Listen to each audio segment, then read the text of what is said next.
এক যে আছে বিদুষী নারী, কইছি গুণের কথা, সর্বগুণের অধিকারিণী, গুণের মালা গাথা। নামটি হলো রেখারানী, আছে দাদা ও ভাই, ভাই ফোঁটা এলেই পরে ফোঁটা দেওয়া চাই।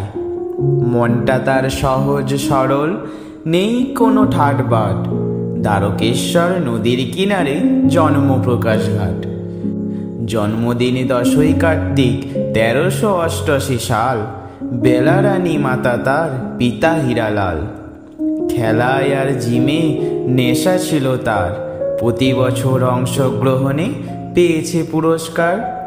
শরীরটা রুগ্ন বটে, কিন্তু শক্তি খুব বেশি, সাময়িক রাগ হলেও সদাই হাসি খুশি। 17 বছরের বয়সী 10ম শ্রেণীতে যখন, অনিচ্ছা থাকা সত্ত্বেও বিবাহ হয় তখন। বিবাহের 6 মাস পর মাধ্যমিকে বসে, বান্ধবীদের তুলনায় ভালো রেজাল্ট আসে। মাধ্যমিকের পর যখন এলো শ্বশুর ঘরে, অজানা কাজ ও রান্না মনের তাগিদে করে।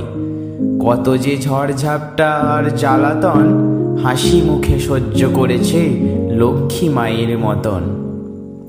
সারাদিন খাটুনির পর খাবার সময় হলে একসাথে খেতে বসে স্বামী পুত্র মিলে।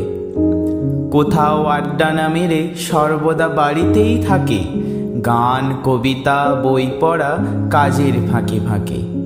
বর্তমানে বহু অনলাইনে সৎসঙ্গে যুক্ত হয়, কেহ কহেন দশভুজা, কেহ কবিতা মা কয়।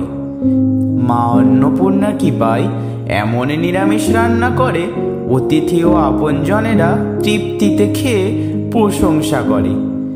মিষ্টি কথাই বলে সে, সবে মিলে করি কাজ, খুশিতে তা করা যায়, হৃদয় হয় দরাজ।